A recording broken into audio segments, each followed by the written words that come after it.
be going over an ANSYS Fluent tutorial. We're going to go through an AOA sweep of any geometry you choose. I will be using my project's RC airplane for this. So first thing we're going to do is we're going to open our ANSYS workbench. And then it'll load up. Perfect. Now that we're into our workbench, we're going to go over to our Fluid Flow Fluent tab. This is the one that we're always going to use. Double click on that, it'll pop up a box right here. So it's going to show you these like 5-6 different options right here. So it's very linear, it kind of goes step by step. So we're going to start in geometry and then go to mesh and then go to setup and then results if we want. But first we're going to start in our geometry. So we're going to right click geometry and then we're going to have this option to import a geometry.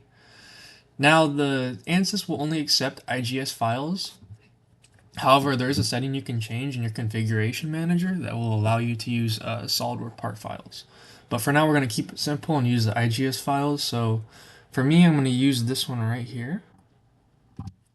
Then once we get that green check, that means it's ready to be edited. So we're going to edit in our design modeler. Make sure it's design modeler. We can't use space claim, or sometimes there's another option, but we only use design modeler for this. And then that'll load up in a moment. Perfect. So now that we have this CAD program open, we're going to click on import over here on the left by our tree outline. We're going to click on import, click on generate, and then that'll bring up our model into the program. Perfect. So this is our UAV. It's going to be multiple parts, so that's why you see 15 different parts, just because it's a SolidWorks assembly. So now we are going to create we're going to start off with our body transformation. So we're going to go over to create, we're going to go over to body transformation, and then we're going to go to rotate. This is how we're going to set our angle of attack, and it'll set us up for our next runs. So we're going to, for our bodies, we're going to select the entire solid like that, and then you press apply, and then it selects all 15 of the bodies. And then for our axis, for this model, it's going to be we're going to be rotating with our YZ plane. So we're going to rotate in the YZ plane. So we're going to click on YZ, and then you can see that it's going to be rotating that way. And then apply, and it'll kind of show you a precursor of it. Just so you know it's rotating in the right direction. So we can set our AOA to whatever we want, but first we're going to start at 0 AOA. Then we're going to generate that. Perfect. Now that we've done that, we're going to go up here to the tools. We're going to go down to our enclosure. Actually, before that, change our units. We're going to use inches. And then we're going to go down to tools and then to enclosure. I personally like to use 200. A 200 by 200 by 200 enclosure. We did a case study on different enclosure sizes, and we found this one is a good in-between from being too small and too big. You don't want it to be too small because then you'll get flow that'll reflect off of the boundary, and you'll see it in your results. However, you don't want it to be too big either because then you will run out of element sizes, and for the student license, you only get 1,000 elements to play around with, so we try to limit it. So our next option, or our next thing we're going to do is we're going to create our Boolean. So we're going to go down to create in the top left. Then we're going to go to our Boolean right here. And then we're going to change from operation. We're going to change from unite. We're going to change it to subtract. Our target body is going to always be our enclosure. So it's our last solid right here. Apply that. And then our tool body is going to be everything that you're going to run. So I always like to think of tool as something that we use, something that we want to test. So tool, I'm going to select this, shift up and select that. Perfect. Now this will create a single body with the geometry subtracted out. So now the flow will go around it. And then just a good check is just to make sure that this says 1 part 1 body. Sometimes everything won't like subtract out. That means there's an error in the geometry. So you might want to go back to your CAD program and fix that. But for us, we don't have any errors. We have one part, one body, so we're all good to go. And then another option that we can use, it's not necessarily necessary, but a good practice is to use symmetry. It will cut down on the elements, and it's generally good for visualizing flow over 2D airfoils. But for this, I'll use a symmetry. And then we want to symmetrize the YZ plane. And then we generate that, and it'll basically cut it in half. So the reason why it is good for like a 2D airfoil is you can actually see the flow around it, whereas in the 3D one, it's going to be a little bit harder. But you can still see the flow around a 3D model as well. Perfect. So now that we've done that, we can go up and just minimize it. I like to minimize it because we are going to be back in there later, but if you can X out of it, but you just have to reopen it later. So our next step is going to be meshing. So we're going to go to our mesh, we're going to right click it, press edit.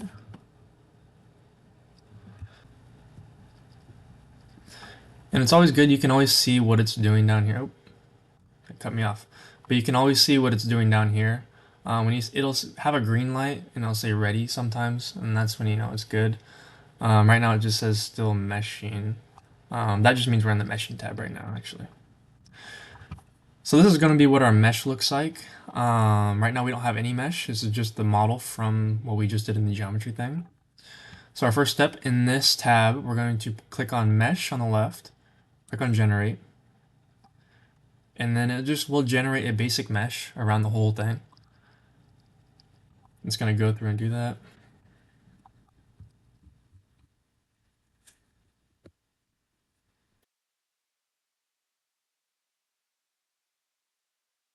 Awesome. Perfect. Now you can see we have our mesh. We have a mesh around the airplane as well. You can see there's like, it's pretty, not, it's a little big, but it's good enough. But we want to refine this a little bit more. So our first thing we're going to do is we're going to go under this details of mesh tab. We're going to go under sizing. And then under capture curvature, we want it to be selected yes, which it should be. And we also want capture proximity to be yes. And then we're going to generate that.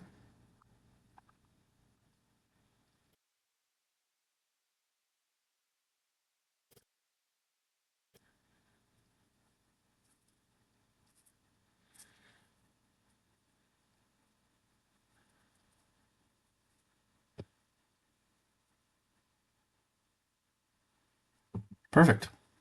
So now we refine the mesh a little bit, but not enough. So we want to do another step. And that step will be to go under our mesh tab at on the top. So next to home, we go to mesh. Then you'll go to sizing. And then for our geometry, we want to select our model, but I can't select the model like this. So we will have to go up here to our mode and change it from single select to box select. Then you basically just drag a box over the model and then you click apply. It'll select all the faces. And then we're going to play with our element size. So right now it's at 0.8. We can try 0.1 and see what happens. And we'll generate that. So this process is going to be more of like a guess and check. For the student version or the student license, you have to do this because we only get like 1 million elements, or just over 1 million elements. So we have a limit.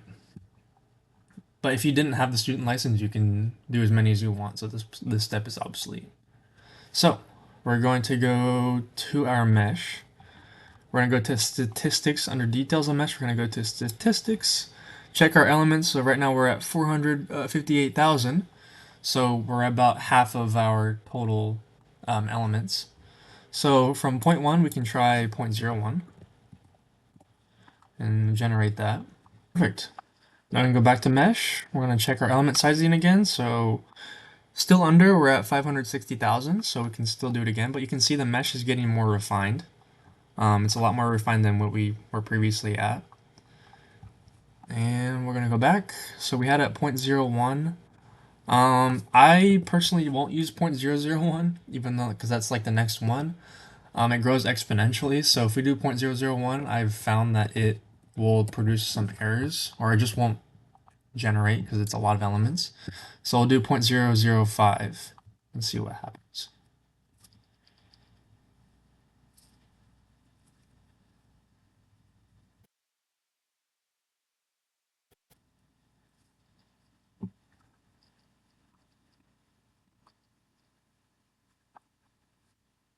And you can always check what your mesh is doing at the moment. You can click on this mesh thing right here and it'll tell you what like step it's at. So right now it's just meshing the faces right now and it tells you where it's at. And you could always stop if you need to, especially if you made your element size too small and it's just taking forever, you could always stop it and make the mesh element size a little bit bigger. There we go. Now we go back to mesh, check our size again. So we've kind of exceeded it, so we're at 1.5 million. As you can see, the mesh is really fine right now, which is good, but we can't use it. So we're gonna go back, we're gonna change our element size, we're gonna change it to, let's try 0.06, we'll do 0.07, and then just regenerate it. So like I said, it's basically just a guess and check. You wanna try and get right under a million.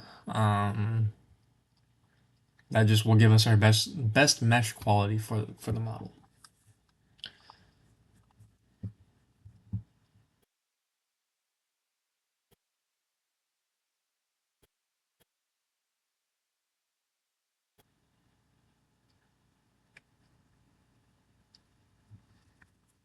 Something we also could have done is instead of selecting the entire model like we did, we could always select just the wing.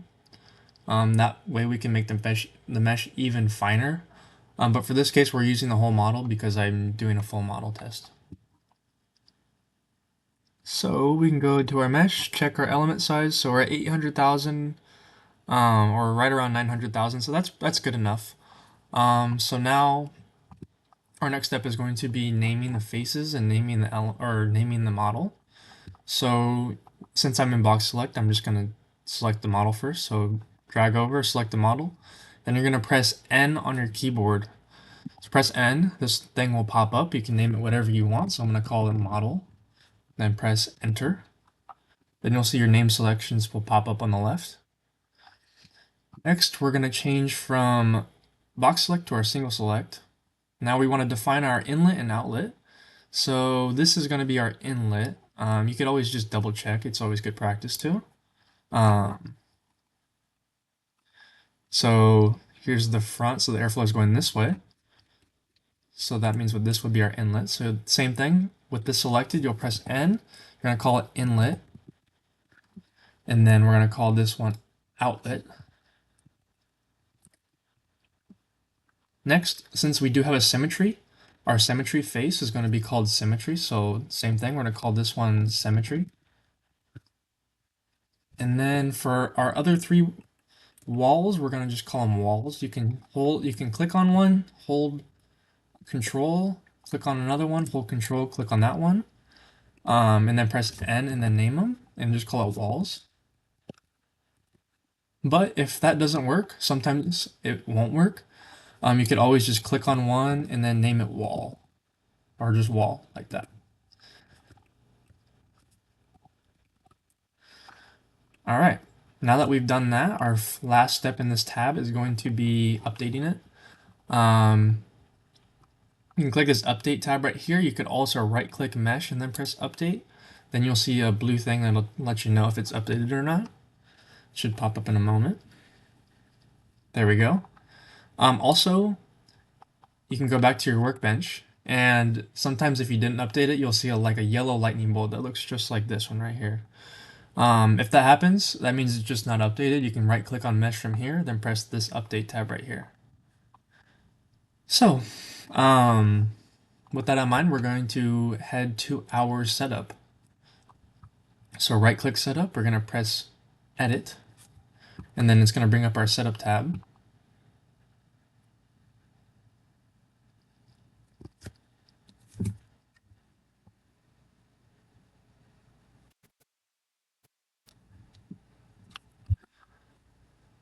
All right, So our next step is going to be changing it to double precision. Then we're going to change our solver processes to 4.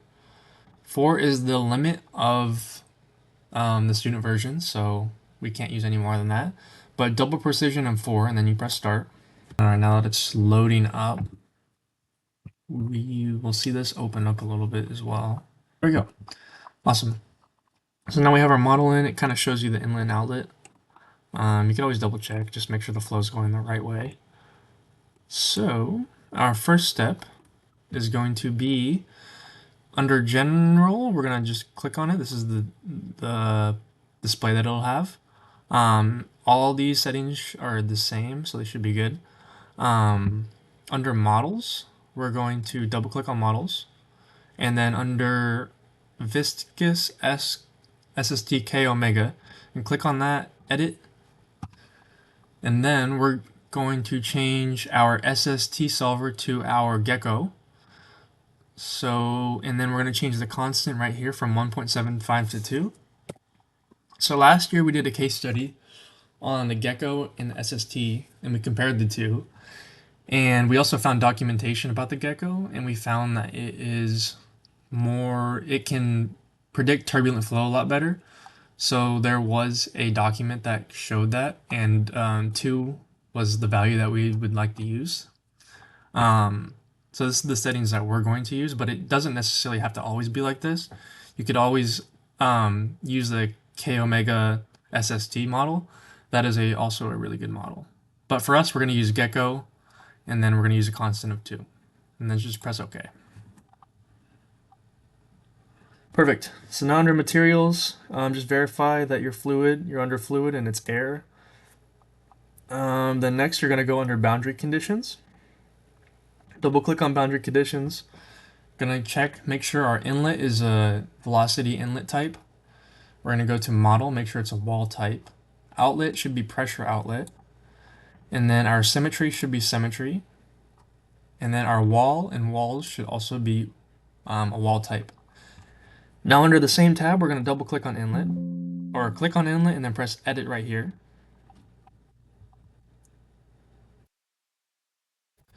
Perfect. This is where we're going to set our velocity magnitude. So for this run, we're going to use 12.5 meters per second. This is what the cruise is for our specific UAV for forward flight. So we're going to use 12.5 meters per second. And then these values can stay the same. Now, after we set that, we are going to go to our report definitions. So double click on that. This is where we're going to basically create the output for our lift, drag, and moment. So under report definitions, going to go to new, going to go to force report, and then we're going to go to drag first. First, we're going to rename it to drag, so we know what it is. Then we're going to change the direction of the drag. So for this model, our drag is in our negative z direction. So drag is in the direction of the airflow. So drag is going this way. So we're going to change this to a 0, and then change this to a negative z. Not all models are the same, so you have to look at it and make sure you know what direction it's going. So next we're going to do print to console create output parameter so we can see it as it's solving. We're going to change it from drag coefficient to drag force, and we want to make sure it's solving on the model. Make sure the model is the only one selected because you can select more than one thing. That is a common error, so you want to make sure it's just the model that's selected. And you're going to press OK. Then you'll see it up here. Next, you're going to do this for the same thing for lift and moment. So lift, do lift, use the Y. This one, it's the Y direction, so I don't have to change it. Print to console, create output parameter, lift force model. Then just press OK. And then for a moment, it has an extra step. So moment, I'm just going to call this moment. Our moment for us, so pitching moment, make sure you know what direction it's going. Pitching moment, a negative pitching moment is going down and a positive is going up. So if we use right hand rule, that means down right now would be positive. So right now we need to change it to a negative x. So from z, we're going to change it from 1 to 0, then change this to a -1. For our moment center, this is the kind of one of the important things for calculating pitching moment. You want your file that you're using to have the origin at the CG. The reason that it is important because as you change the AOA, if the CG is not at the origin, you're going to experience a CG drift. So every time you translate it around the origin that's not the CG, it's going to move away from that point and it's not going to be the same. But if you have it at if you have the CG at the origin, it'll always rotate around the origin. So your CG will never change. So that's why we like that. So that's why we can keep it 0, 0, 0. Makes it easy for us. Create output parameter, print to console, change it to moment, and then just click on model. Then press OK. Something worth noting is you can calculate the coefficients. So back there, I know you saw that we can do our drag coefficient, lift coefficient. That would require an extra step where you go to our reference values and then you enter all these values. For us, I have a Excel sheet that does it manually, so I prefer that because if I need to change something, I can do it in Excel instead of having to rerun everything. So I prefer using an Excel sheet, but you could always do it in this as well. So you just put the parameters in here. So next, we are going to go to our initialization. We're going to use hybrid initialization.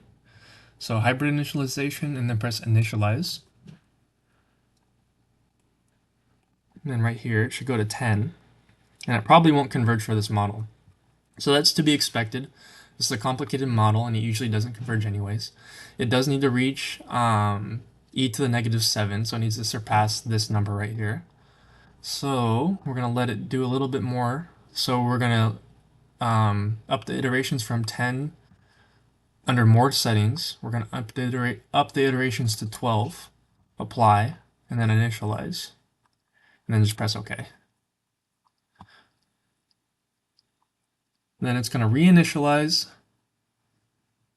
and then it hits 7, and then it's good. Something worth noting is not all the time it will reach 7. It'll sometimes go all the way to 6, and then back down to 5, and then it'll be like kind of like a curve, like a negative parabolic curve. That will require us to use standard initialization. So if that happens, use standard initialization, and then compute from model. Inlet, and then keep this the same, and then just make sure your velocity is the same, and then initialize, and then just press OK, and then it'll be initialized. But for us, we're going to keep it under hybrid because it is the best one. So I'm going to reinitialize it. Perfect. Now, after we've done that, we can go to our run calculation. And then we'll go to our number of iterations, and I like to use 200. And then you just press calculate.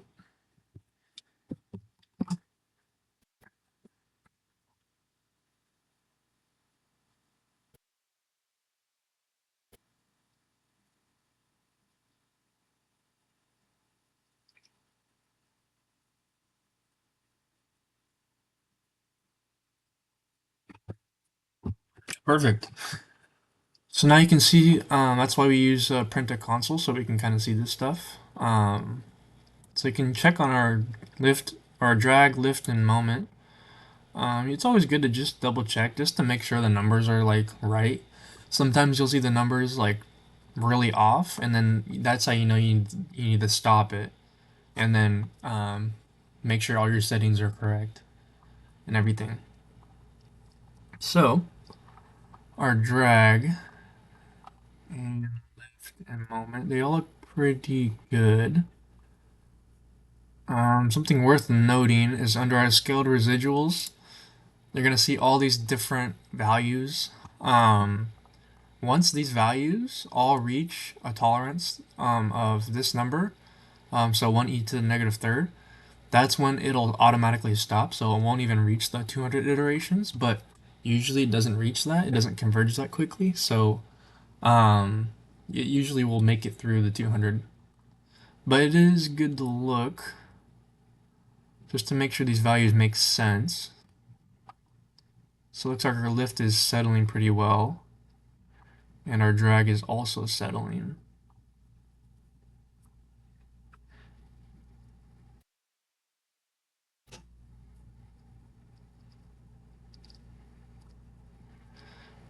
Okay, so for this video, I will just stop it.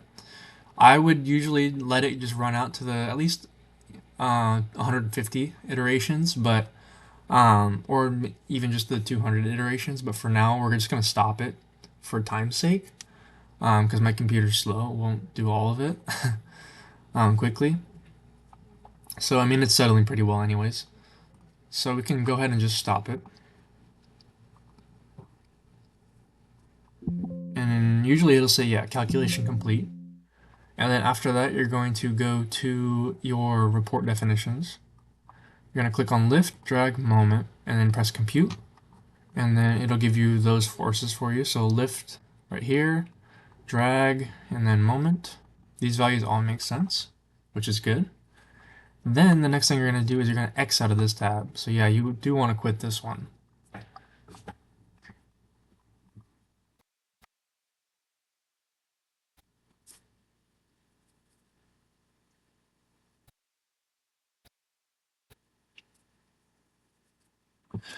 Awesome.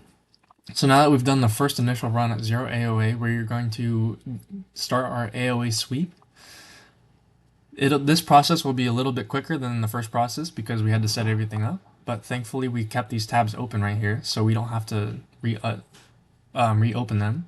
So go back to this one, the geometry tab. All you're going to do is click on rotate, this rotate right here. Now go down here where it says 0 and change it to 2. Then press generate. And then it'll change it to 2 AOA. Can't really tell, so I'll actually make it we'll do 10, just to show it.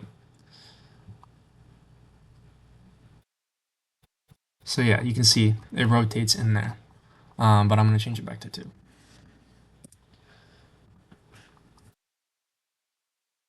Then, after it's done, you just minimize the tab again. You're going to go to Mesh, you're going to go to Edit, and press Yes. It's basically saying that the geometry changed. Do you want to change it for the mesh?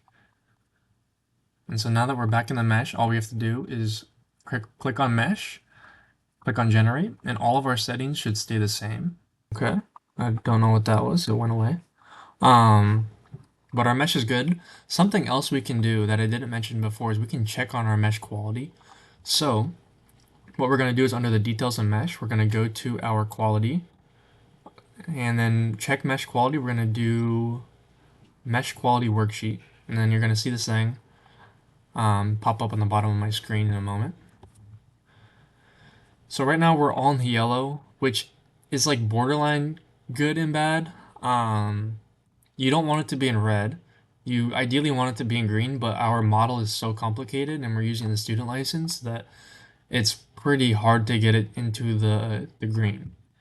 Something else you can also do is you can kind of see where these are happening. So check our aspect ratio. Sorry, I didn't explain that good enough. Under display style, where it'll say use geometry setting, go down, click on aspect ratio. And I'll kind of show you all the elements. The only yellow elements you can kind of see them right here, like this. This is where this kind of comes into play. I don't know where that one element is though, but it's really not problematic. If you see a lot of yellow or a lot of red, that's how you know you need to change your geometry in whatever CAD program you're using. You could also check different ones, such as skewness. You can see some of the elements right there. Orthogonal quality right here. Some you don't really see much. And then this one right here.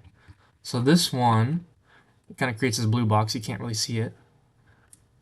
But what we can do, especially with a 2D airfoil, which is really nice, something you can use, is you go under your home and then you go to section plane. You can draw a line like this and it'll basically cut everything like that. So if is a problem, you'll see like red in here. Especially this is especially good for like 2D airfoils. You can see a lot like in the model, especially at those fine points where there's a lot of it's trying to mesh like almost infinitely small points. It's good to see that. So now we can get out of this section plane. Let's go back. And then we can X out of that. Something else worth noting is you can change from, this is called wireframe mode right now. We can change wireframe mode to this mode. Sometimes if you start up ANSYS for the first time, it'll automatically be in this. So you can't really see anything like this. You can get it back to wireframe mode. And yeah, and something else worth noting, yeah, the box select, single select, and then you can just right click, update it.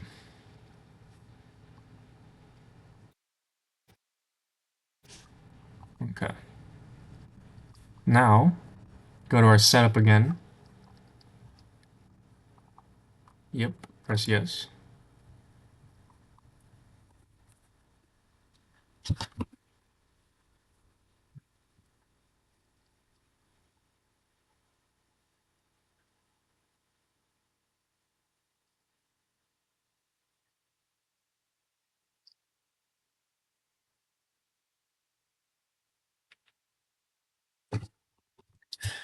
And like I said, you can see what's happening right here in the bottom left. So it's just taking a minute to load up.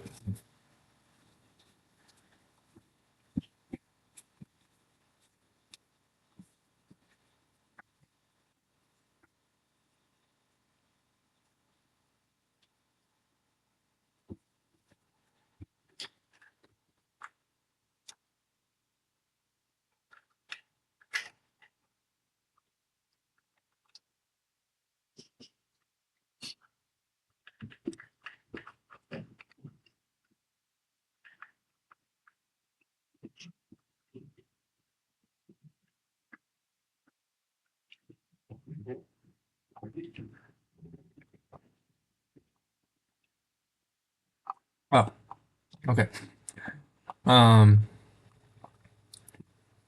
Let's start it right now.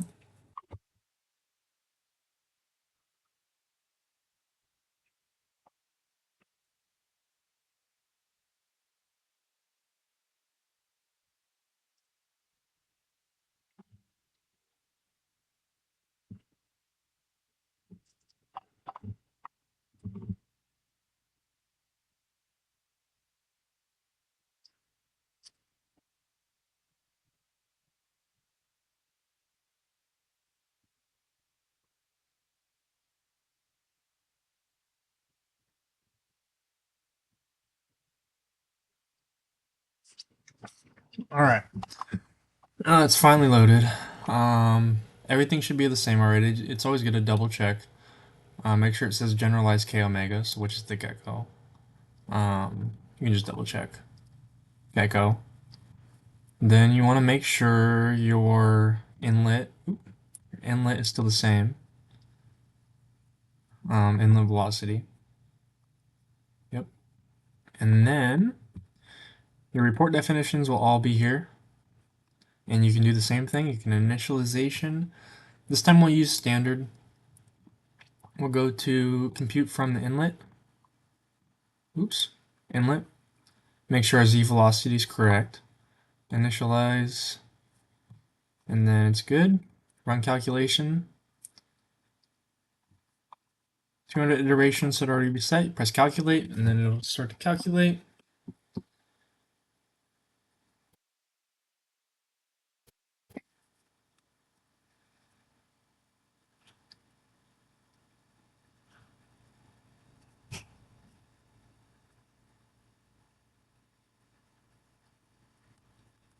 Awesome. Now we'll get our plots.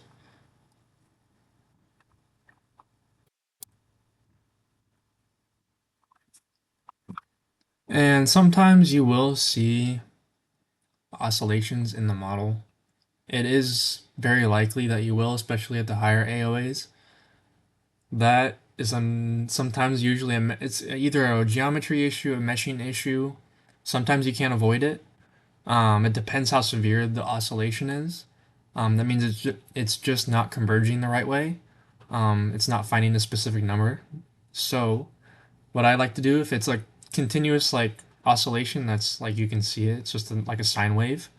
I just like to take the midpoint value and use that as my value, and then I'll call it an estimate. Um, and then in my Excel sheet, I'll basically say that it had a lot of oscillating values, so you kind of want to put an asterisk next to the value. You could always try running it with a different model, um, or maybe trying adjusting the geometry a little bit, either or even the mesh, refining the mesh a bit. Just other things you can try to make it not oscillate and converge like this. This is what you want to see. You want to see flat curve. You want to see something where it's like this and it's converging on like a specific number, like that. Because this is good, but sometimes it won't. It'll be like really wavy. Um, so yeah, something they have to like look into. But for now, we can stop it there because it's good enough. And then same thing, you go to your report definitions.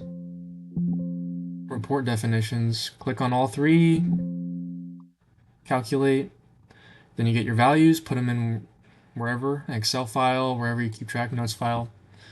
Next, we can minimize that, go to results, right click results, edit. All right. So now that we have our model, it's still loading. Is it? Oh, interesting. Okay. Oh, there we go. So now that we have our model, something we can do to visualize what's happening is we can click on this button right here. It's called contour. Then we can do, I don't know why it's like that. There we go. We can do our location. This is good for like a 2D airfoil. Use symmetry. You can use the pressure, and then you can use, sometimes I use this many contours. It'll make it look really nice, but I don't want my computer to take forever, so we'll use 110. And you kind of visualize what's happening right here. So you have the high pressure right here, low pressure right here. This is especially good for 2D airfoils. It's really good to visualize that. But since we're not a 2D airfoil, I'll do one onto the model itself. So I'll create another contour. We'll do a pressure one. We'll do it on the model this time. And it's also important to have a fine mesh so you can see actually a good contour. So this is what our contour looks like. Oh, I'm gonna change it to 110. See, this is gonna be the difference. So this is 11 contours, and then there we go. See, it's more smooth. You can see the high pressure and the low pressure in the blue. It's good to just visualize just to make sure. Like you can see areas where there's high pressure. So right here looks like we get a really big stagnation point right here. Same with the landing legs. They're obviously not very aerodynamic. And then yeah, you can see that as well as the tail. So it's good to visualize that. Another thing we can do is we can create a plane. How do I? Okay. So there's like a thing blocking my view right now. I can't find. Okay.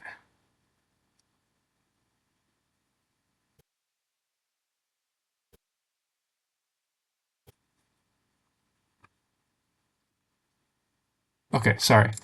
Okay. So under location, you're gonna go to plane. I'm gonna insert plane one. We are going to use an XY plane. Our Z, let's make it, it's in meters, let's change it to inches. Let's change this to 100. And then we want to change it to a rectangular section. And I want this to be in inches. So our X direction is this way. So right now our span, it's 100 inches long. So let's do 110. And then our Y, we want it to be, since our origin's right here, we'll keep it, let's do,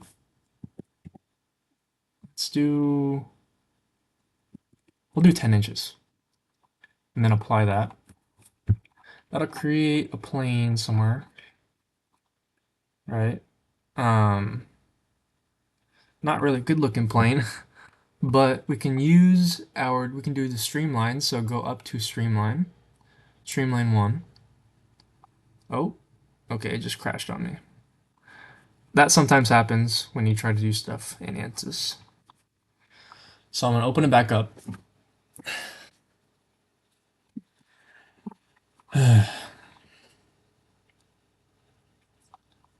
Okay, try that again. Plane 1. Oops. XY plane. Let's change that to inches. We'll do 50 this time, because I think the mesh isn't good enough to be. Okay. Rectangular. Inches. 110. Inches, we'll change it to 10. Okay, yeah, see, that's a better plane. Then we go to streamlines, apply. Go to streamline up here. Okay. Okay, it didn't crash this time. Use a 3D streamline. You're going to start it from our plane that we just created. And then we're going to use a velocity. Number of points, equally spaced. We can change the number of points to 2. We'll change it to 100 for now. And then apply. And then you'll see the streamlines. Let's make our model. Let's show our model though. So now we can see like the streamlines going over the model right now. You can see where we have, oops.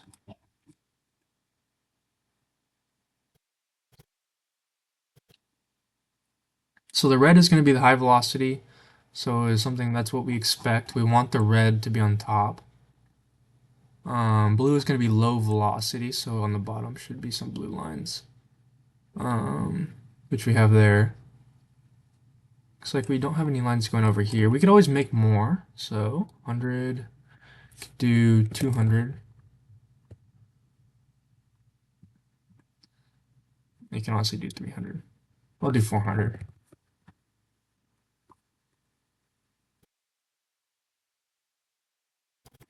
Oh yeah, so you can see kind of the streamlines going around it plane.